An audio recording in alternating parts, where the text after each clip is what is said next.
Darae, what are you doing?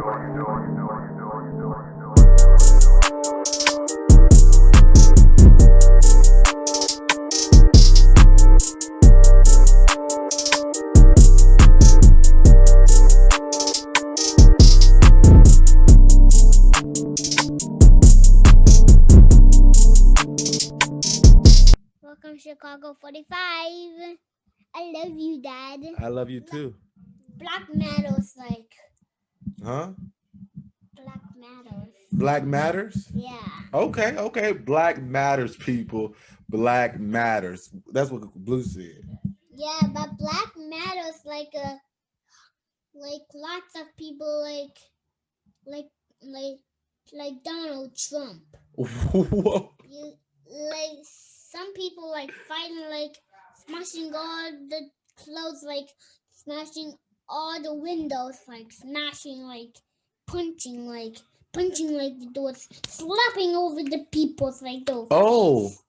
Okay, so how you feel about them breaking in and smashing? You didn't like that smashing stuff? No, I like that crazy and stuff, like Black Matters, like Donald Trump friend, like their cousins, like cousins. Ah. Cousins, like Them was his cousins. yeah, that was their cousins. Right, cool. Like Yo, welcome back to Chicago 45. We are back with another episode. I am your gracious host, Darae. We always have Jaida and Jody, the greatest producers that money cannot buy because we don't pay them enough, because we don't pay them at all.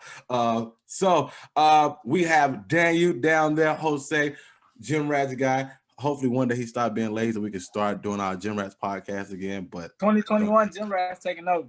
Yeah, whatever, bro, whatever. And then today it's a special episode for us because today we're going into uncharted territories. I want to say we are going to be partnering up, friendshipping up, familying up with No Cap Squad. We'll let you guys know later down the line how that looks for you guys and how that will work. But we are on a joint mission to build both platforms and further move Black and brown people's agenda.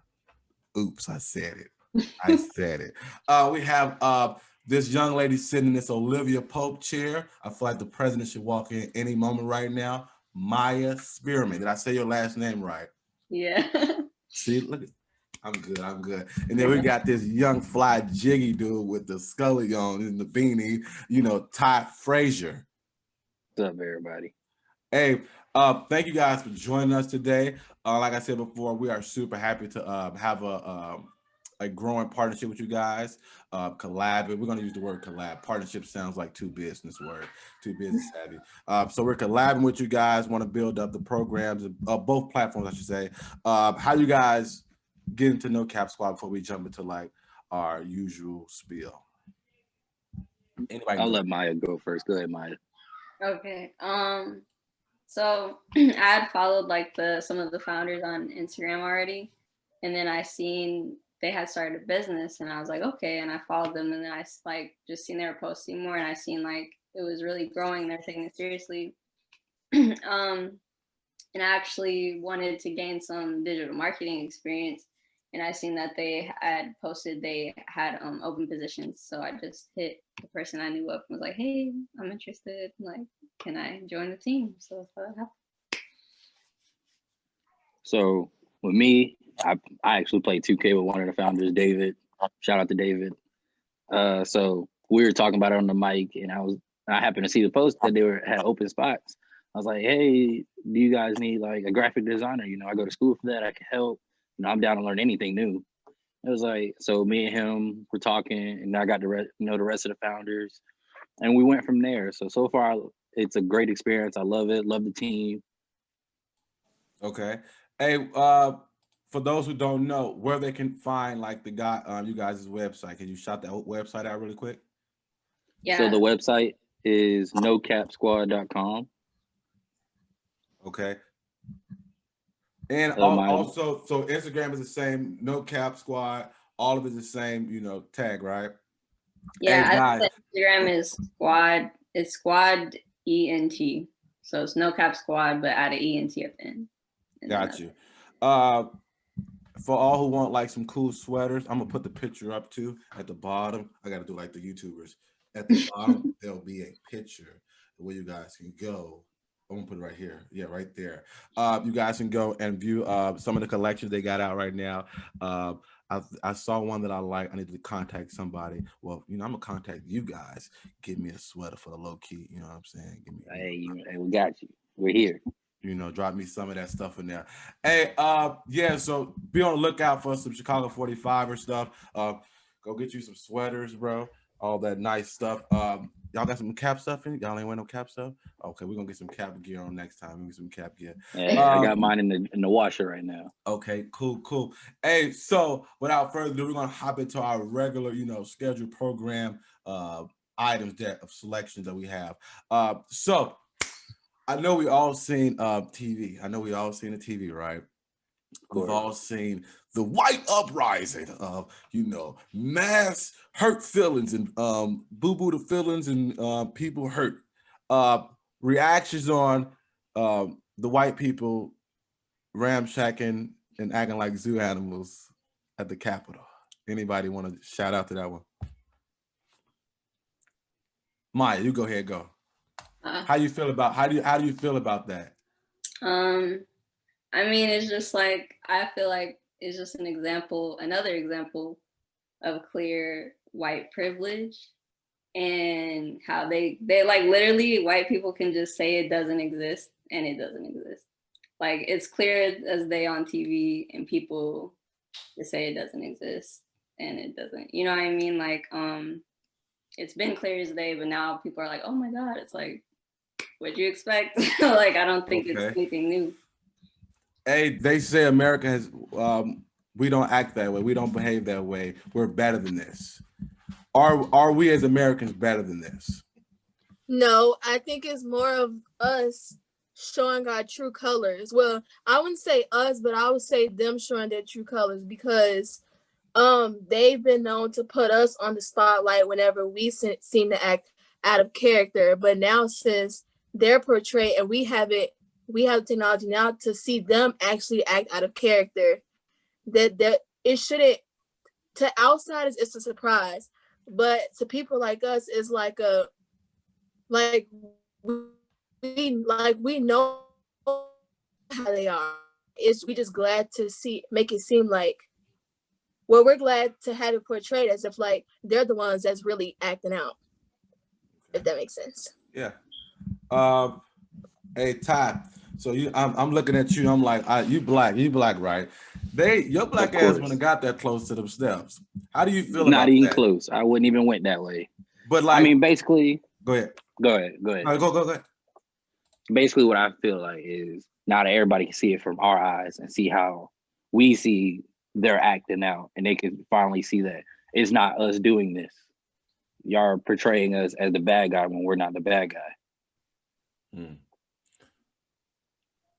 I feel like this also goes to show that like it's not really about, I feel like, well, to those crowd, it's not gonna be like surprises them, but I feel like it should be eye-opening to them to like show that color doesn't change a person's personality. Like, your skin tone shouldn't matter, like your hair, what you look like shouldn't matter at all, because at the end of the day, like, they were acting pretty reckless. And like, it was really the police helping people down the stairs for me. It was just like y'all okay with it, but the people walking downtown and yelling and stuff got shot at and rubber bullets and all this and that, but you can help them like do something that's considered a terrorist act. Like, I'm confused. Hey, I'm not gonna lie to y'all, right? Y'all nice. I thought it was hilarious. I thought the whole thing, the whole buffoonery was all hilarious.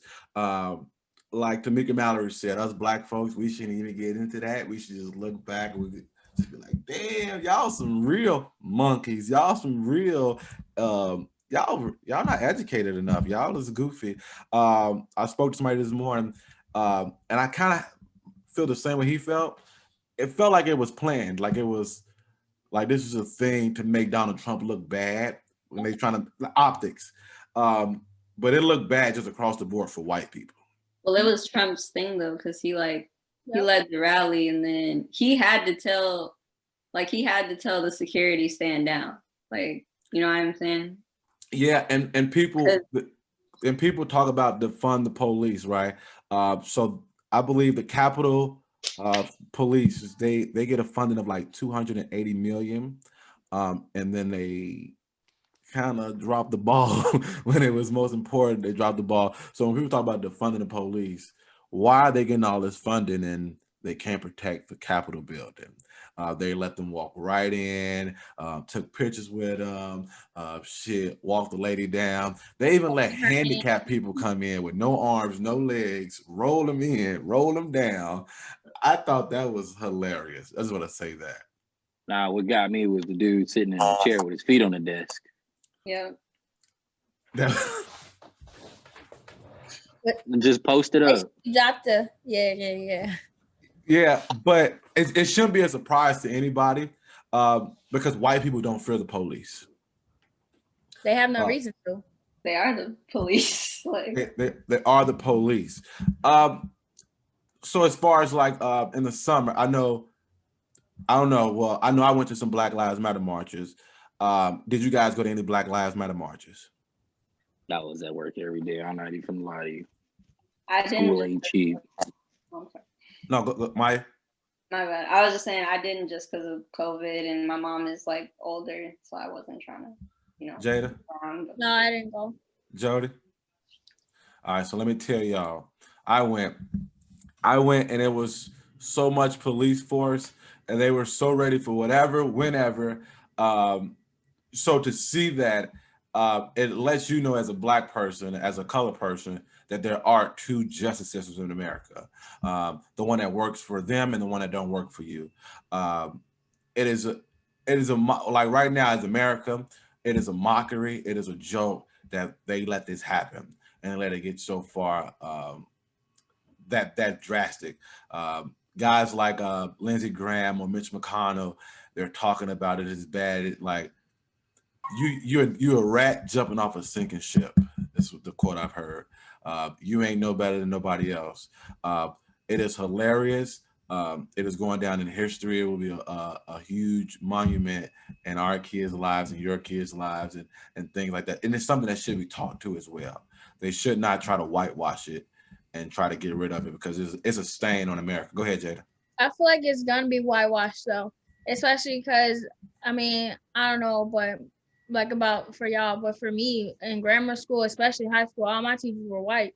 I had like 2 African American teachers, so I mean they gonna teach it how they teach it, and we're young, so how do we know if that's really what happened? The only reason we're gonna know if that really happens if it's told to us at home. True.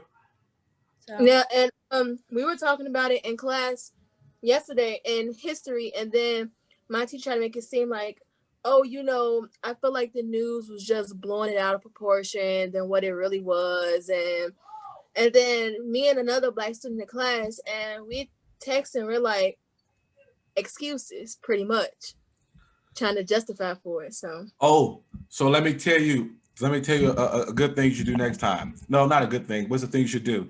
Don't side convo. Address the convo right in the face.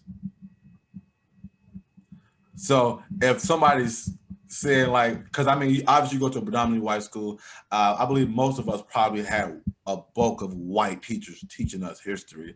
And there's been a lot of where as Black kids or just Black people, we don't correct them on the history. We don't stand up and say, nah, that ain't the space. Well, we think that's not the space to say what we can off our chest. Next time, just speak up and say like, hey, nah, bro. Them people had Confederate flags. They removed the regular American flags for Confederate flags. Removed the American flag, replaced it with Trump flags. They were throwing the white Confederacy sign up. There's like this right here. Ain't that it? Oh yeah. You know, they was dropping the game bangers and stuff like that. Yes, next time address that in the face. Okay. So right now we're still living in like a very, very scary time with COVID, like Maya just kind of spoke to.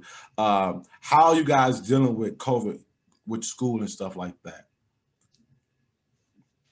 So with me, I'm actually already back on campus because I start practice soon. So like, I know my school, our protocols, we get tested every week, especially athletic, and like a lot's changed because so usually I'm in class Monday through Friday, but now I'm only in class certain days and the rest are online. I mean, COVID had a big effect on life, period. Like, we don't just go out and hang out no more, you know.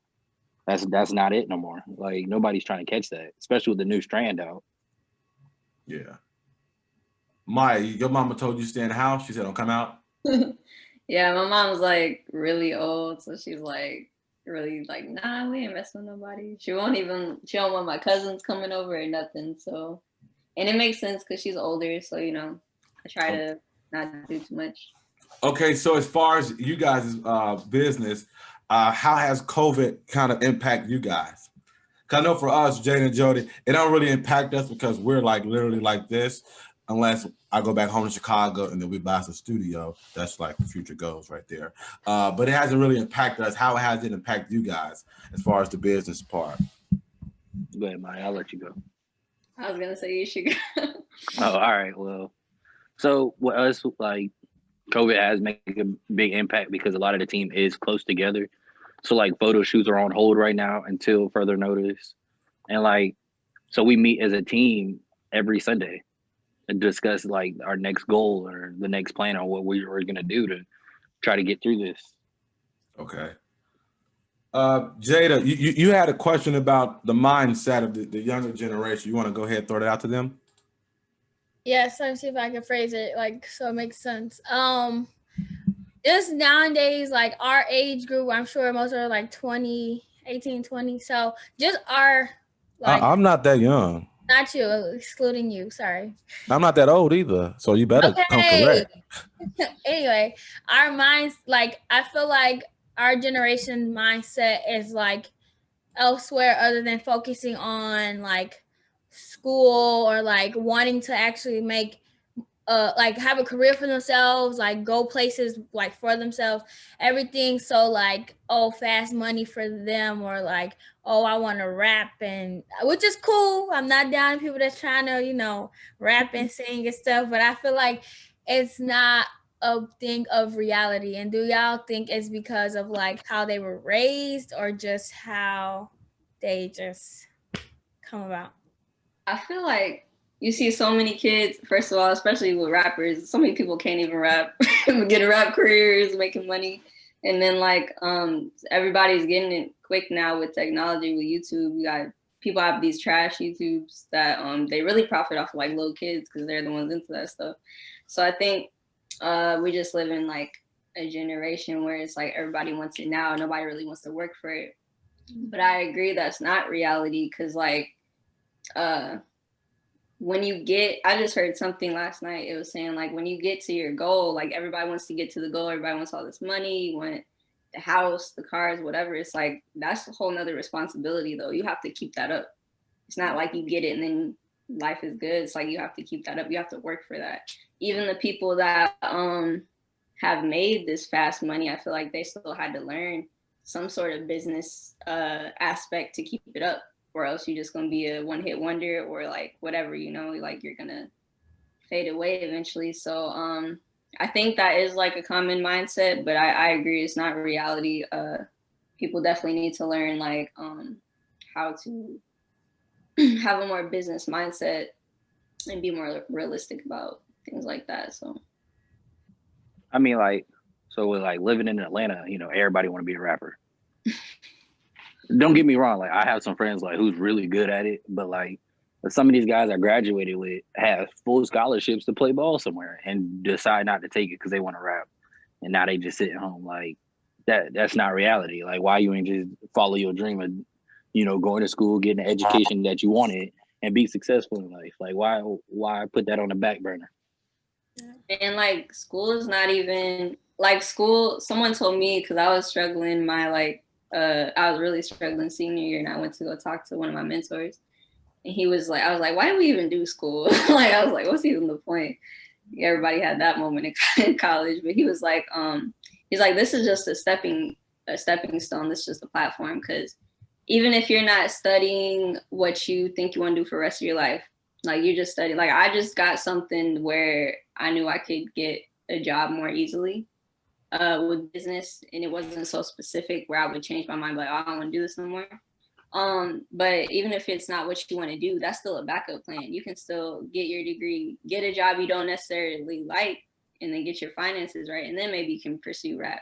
Then maybe you can pursue like other things. So I think it's way smarter to like take every opportunity that's given to you. You just have to work it right. You know what I'm saying? To work for your future and your path.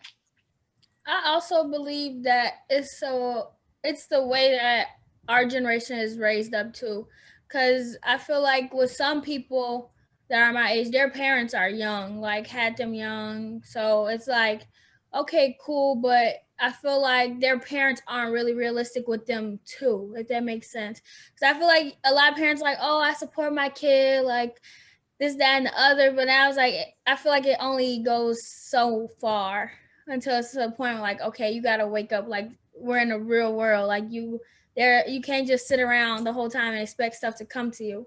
And I feel like our generation is just waiting for easy, fast stuff because it's like, oh, it's there. Why not? Okay. Right. Okay. So I'm hearing all these things, which is super cool. When you say wait around for what? Like what are they waiting for? Waiting for success to come to them instead of work for it. Yeah. Like, Okay. so my old man, he an old head. So everything he taught me from the beginning, if you want it, you got to work for it. I'm not finna just hand it to you.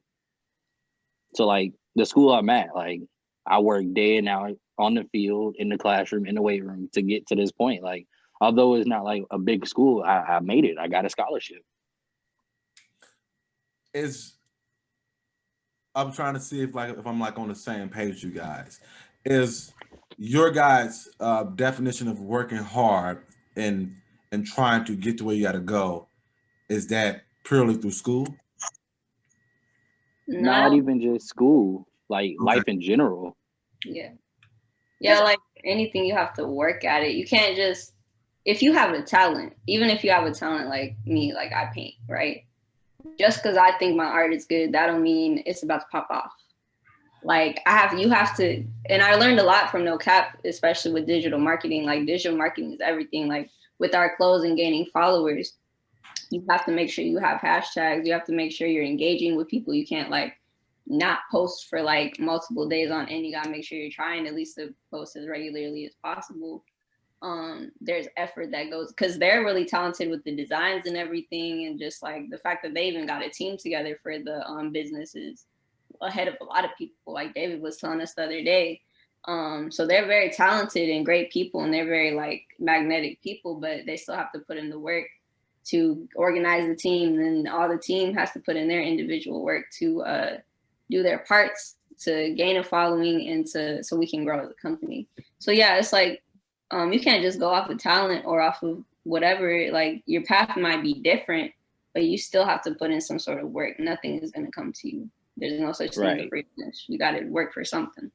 Right. Like you got to be willing to learn. Like Nick has taught me a lot with design, especially like being a graphic designer. You know, that helps me out a long run. So he's teaching me what he knows. And then Ari's helping also like time management. It's like, hey, we got to do this by this, and this has to be done by this time period. Like they're a big help. Like that's just we're just one big family. We got everybody's back. Okay. Another point that I agree on that Ty said was willing to learn, because I feel like a lot of people are like stuck in their ways of like, oh, I don't need to do that just because it doesn't work out for them. Like, especially with school, like I've gotten to plenty of arguments with people who are like, oh, you don't need school. You don't need to go to school to be successful, blah, blah.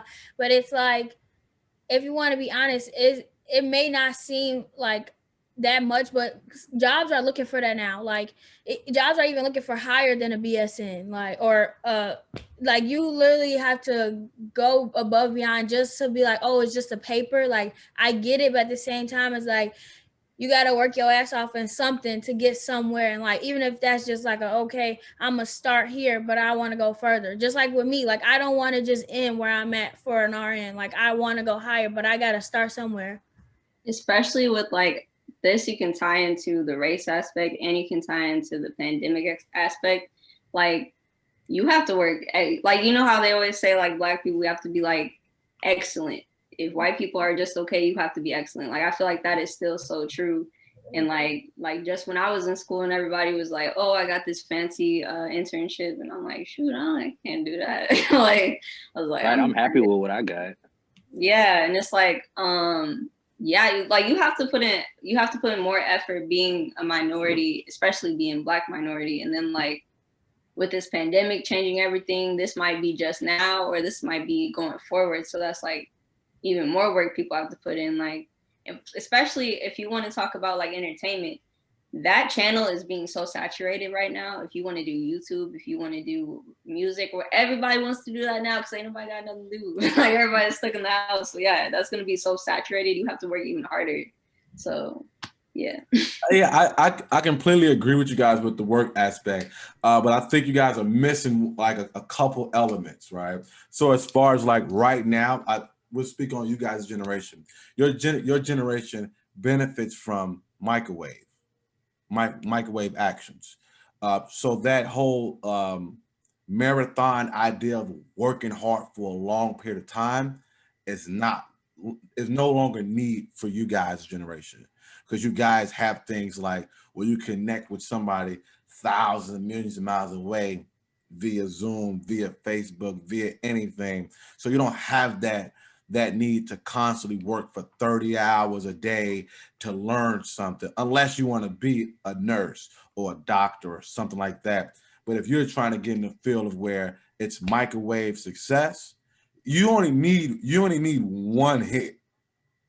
A TikTok, you need one TikTok video to go crazy, and then the rest is gonna be boop, boop, boop, But boop. you also have to be persistent with it too, though. Yeah, Like, that's what I'm saying. that's where everybody go wrong though, because like they think like it's like okay, I'm there, and it's like okay, now I can chill. Because I No, know I watch a lot of YouTubers, like a lot, like that's like they hit whatever, and now they're like, oh, I upload like every 2 weeks or like one video every 2 weeks. So I I feel like get you. that's I what it's get you. like. I'm not disagreeing with the being persistent after the fact, but I think there's you got to understand the time you live in and how microwave success works. And it's addictive for everybody. It's like if I go buy me some dunks that come out for 120 and I can pop them off for 600, that's microwave success. So now in my brain, I can constantly flip and do this thing because my generation allows me to do that. Versus I'm 8 years, maybe 10 years older than y'all. It's a little different from when I was growing up. Now we didn't have YouTube. Well, it wasn't busting like it is now. And then if it's oversaturated, that's okay. Like they say, it's enough money to go around for everybody. They ain't never gonna go broke with money given out. So I think y'all a little harsh with y'all generation, a little harsh, because y'all are doing an old school style of way of going to school, adding this on top of going to school. I'm in athletics, so I'm gonna get in this group. So y'all doing it in a very system way where that was old. Now the new people are coming in. You may find somebody who hit a lick off an unemployment scam, and now they got a business. And now you like, damn, how they get this? And I see how you like, damn, how they just jump past me. Like you were talking about the internship. Like I could never get that, or we got to work twice as hard. But you guys live in a generation now where you kind of can bypass working hard if you work smart, if that makes sense. But then it's like something I think about is people don't, you know how like think about like the old way of how you're saying like people working, like say a lot of people probably work at a factory. My mom, she works at a factory like her whole life. Mm-hmm. Like so with that thinking, you think of people who don't really follow their passion. They're just in something for the money, right? Security and the money. And I feel like that's another piece that's missing too, is the people that want just microwave success and want money, unless you genuinely want it for like your family or somebody that's in need, because a lot of these people are not in need. They just want money to be rich and show off. It's like you still need to have some sort of purpose. You still need to have some sort of like something natural within you that's meaningful for what you're doing too, I feel like, because you getting all your money and stuff, you're gonna get there and they're gonna be like, okay, like I need something else. You know what I mean? Like that's not gonna fulfill you. And I feel like that's just another part that's missing too. And as far as, and this whole thing was just making me think like also like everyone's path is so different. Like you can't be comparing your, I mean, everybody does it. I do it a lot, especially right now, but you can't be comparing your path to someone else just because they got success fast. Okay, but they probably not happy. And I was watching this video on YouTube and he was saying like, you see little Timmy over there with the Lamborghini. You never even wanted a Lamborghini. You don't like Lamborghinis. They're ugly to you. You don't like how they sit too low. But you see little Timmy with it and you're like, dang, I want a Lamborghini now. And it's like, that's not what you truly want. You're just comparing yourself. So like, I think this generation does not like sit down enough with themselves and do enough like internal reflection to think about what they really want and see like what their path is. Because everyone's path is different. It's just given to you. You just got to kind of work with it, I feel like. So. Okay, so just because little Timmy got the Lambo, I shouldn't want the Lambo? Is that what you're telling me? You shouldn't want the Lambo just because little Timmy got it. Okay, cool. Now I'm going to turn it back on you guys for No Cap Squad. Now, if you see another local brand, another brand that's popping, and they ain't doing enough, like as much work as you guys, do you guys want to be at the same level they at, or you're okay with being where you at? Do you, because me, in my mind, if I see what Lit Timmy got, he got a, you know, if Ty got a blue Lambo and it's tint and that thing low, and I see him and I'm like, damn, I'm a competitive person. I want what Ty got. Mm-hmm. That don't make me, that don't make the ideal of what I'm supposed to have attained because I just saw what Ty got. That just makes me a little hungry because damn, Ty my guy, or damn, Ty stays on the street and like, how the fuck he get a blue Lambo? What you do for a living, Ty? I need ends on this, bro. Like, yeah, that's true. Is like So motivation. go ahead, Maya. Go ahead, Ty. Sorry. Go ahead. So basically, I was gonna say like, so with that situation, because I see where you're coming from. Like how we are at No Cap is when we see like people strive and like they're doing good, we're striving to do better. Like so we can figure out what aspect, hey, what can we do better in to make us blow up? Like that's what we're working for, is to have a successful business and everything to go well that fall into place. Of course, there's minor setbacks and bumps in the road, but we overcome it as a family.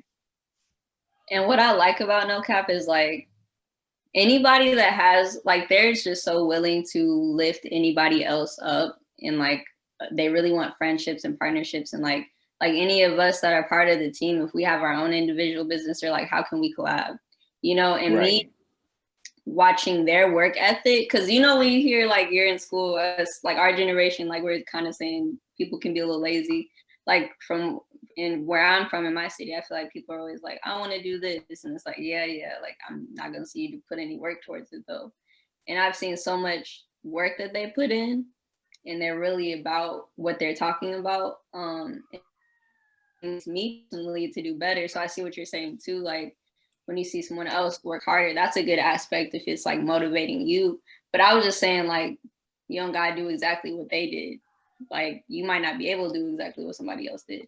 But with No Cap, their thinking, I think, is like not necessarily, man, they're popping off. Like we need to do what they're doing. I think it's more like, we should talk with them. We should partner up with them. What can we do for each other? It's like, I don't know the word I'm thinking, but it's like just very. because I ain't gonna lie to you. I'm not gonna lie to you. Where you from, Ty? I'm from Atlanta. ATL. Where you from, Maya? Indiana. All right, we from Chicago. Everything is a competition for us. We like, it is like, no. I coach these two young ladies. We walk in the gym. Demon time. Look what you ain't no. We ready. It's competition. But it's competition that motivates you. So like, since I am the creator, blase, I look at a lot of the Grapevine. I'm like, oh, I love that channel. If you guys don't watch that channel, go watch the Grapevine. Ran by a Black woman, ran by a Black man. It is a beautiful show. I look at I Am Athlete and I'm like, man, I like the aesthetics of the show. I like this. I like that. I like the thumbnail. So it's always a competitive, how do we get better so we can be in that same space with those people that we want to be in the space with. So it's always compete. So now I'm a sidetrack. So y'all been seeing the folks get sick with the vaccine? Yeah. Y'all taking the vaccine? No. My aunt took it and tested positive, but now she's negative. But that's with any vaccine, though. Hold on, let's talk to the nurse.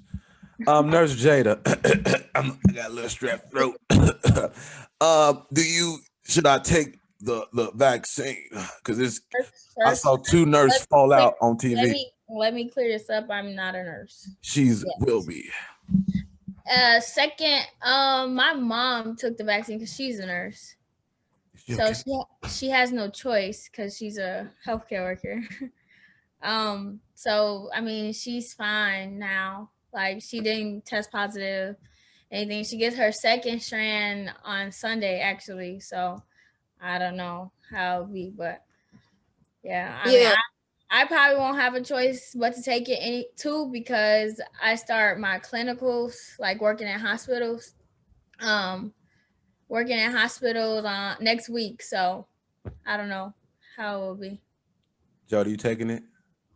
No, but I got people who work at doctors' offices and they took it. Then they got to take their second strand too. But as far as that, like they haven't felt any type of feeling sick or anything like that. So Okay, so as far as I believe there's a very scary thing with Black people and doctors throughout history, whether it was Tuskegee when they took Black men and did a bunch of experiments on us, whether it was women when they learned a lot about birthing kids and things like that. They did a lot of practices on like Black women for C-sections. I think there's a super, super scary thing with Black people in this vaccine.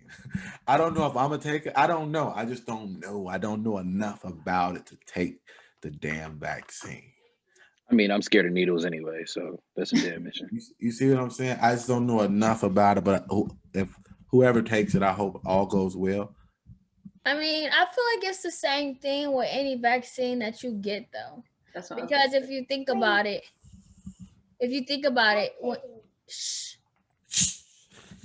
get the flu shot, like a lot of people got sick with the flu when it first came out. Like luckily I didn't, but a lot of people got sick like once they got the flu shot. But most vaccines are like they're putting the virus inside of you, yes. And it's mutating inside of you, yes, but it's so that your antibodies build up to attack it when you get it.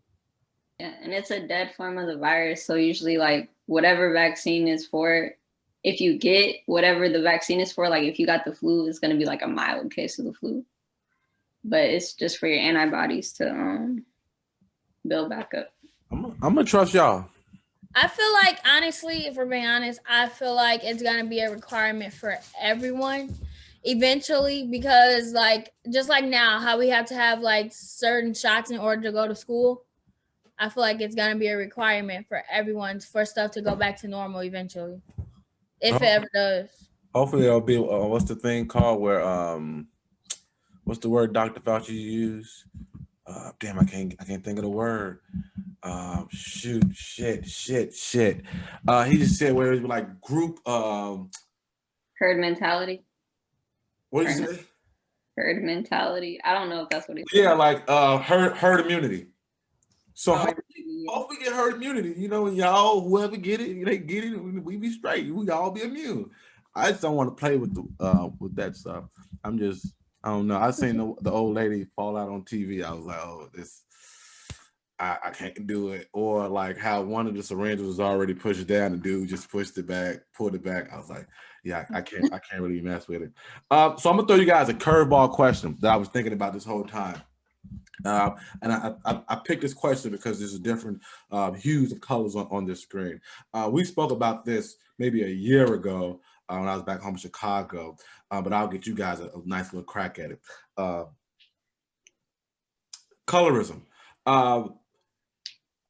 Do certain people in our community benefit from colorism still? And if so, where and how so? I think anybody of lighter skin, you benefit from like anything close to whiteness. The more that you can assimilate into whiteness, you're going to benefit from that. like I recognize I look more ambiguous than like Joidann or Jaida. So I'm gonna have a different experience than them. They might not like they might be a darker hue than me, so they're gonna have a different experience than I'm gonna have. Even though I am Black. Like, yeah, I just think any way that you benefit, any way that you're lighter, you can assimilate to whiteness, especially aesthetically. Well, really just aesthetically, pretty much. You got some benefits with that. It might not mean like you completely benefit from it, like you completely can pass for everything, but yeah, I think those privileges definitely. Did being fair skinned work for you? Did you ever use that? Being fair skinned, high yellow, as they call us, high yellow. Did you ever benefit from that? I don't know. I think when you have a privilege, I think you don't notice it. Or if I haven't noticed, but I'm sure I have in some capacity. Like I think right now I'm the lightest person in my family. And like I don't know, I just recognize like if I were to get pulled over versus my cousin has had plenty of times where people called the cops on him when he wasn't doing nothing, or we went to CVS one time and he like bought his stuff and then left. He just bought it and they're like, did he steal that? And like, you just seen him buy it, like stuff like that. And like, so maybe I would get questioned less for that. I've had people follow me in the store before and stuff like that, but like, I'm sure I don't experience it to the level of someone who looks more undeniably Black than I do. So if I have benefit from it, I might not notice it, but I know it's, I know it's a thing. I know it exists for sure. Ty, I mean, you in the Black Mecca. You're in the Black Mecca. You're in ATL, Georgia. You from Zone 6? Ty, you from Zone 6? Or Zone 5? Or Zone 3? Nah, not even close. Damn, where you from? Not even close. I live in the suburbs. Damn. I live in Douglasville. Where? It's in Douglasville. I'm 30 minutes north of Atlanta. Okay. Colorism. As a darker so like Black male being in the suburbs. Yeah. Always So white to me. It's crazy because my sister, so we have different moms and she's mixed, but you can tell people treat me and her differently, especially when we're together in public. Like even at school, you can tell that it's different. So like when me and my buddies, we went to the grocery store and we got pulled over because one of his taillights were out, and the cop asked us to get out of the car because he said we look suspicious. Didn't find anything, of course, but like we just got out for nothing because you said we look suspicious. And then another situation, I went with one of my white friends and same situation, cop pulls us over. And he's like, can I search the vehicle? He said no, and cop went on about his business. So like, obviously you can tell the difference between the races, of course, which like with me, I'm cool with everybody. Like, I don't care what race you are, nationality, nothing like that. As long as you got a great personality and like not to hold yourself accountable for things, we're straight. But of course, you can see the difference between everything. What about like like your own race of people? Let's say let's say me and you hanging together. I'm obviously a little brighter than you, a little smarter, maybe a little cuter, just saying. Did you feel there was a difference between you being with a light-skinned Black guy versus a dark-skinned Black guy? Do you think you were treated any differently in that space? I mean, just a little, but not as much, because like I do have situations like that where I'm with like you said, I'm with my light-skinned friend. Like we get treated different at places instead of me being with my dark-skinned friend. Because like when I'm with him, we get treated completely different. People look us over. Like even like at restaurants when it's just me and him sitting there waiting, and the waiter will just keep walking past. But if I'm with my light-skinned friend, like we get seated immediately. We get service. Like it just don't make no sense. Hey, Jaida, Joe, y'all want to chime in on that? No, I mean, it exists. Like we know it's there, and we see it happen. Not even just like in a regular field, but that happens in like, well, we mentioned this already, but like in like not relationships, but when it comes to like finding people attractive, usually light skinned girls are considered more prettier than dark skinned girls, and usually even in music, black. even in music. Especially Yeah. music. Go ahead. Talking to me? Yeah, I cut you off. I just said even in music. Oh, but yeah, like in songs they mentioned about how like they got this mixed chick or this yellow bone, this, and that, whatever. But yeah, so. I like him. Oh, that's how Lil Wayne used to come in. Hey, Chicago 45. Chicago 45. Peace out. Peace out.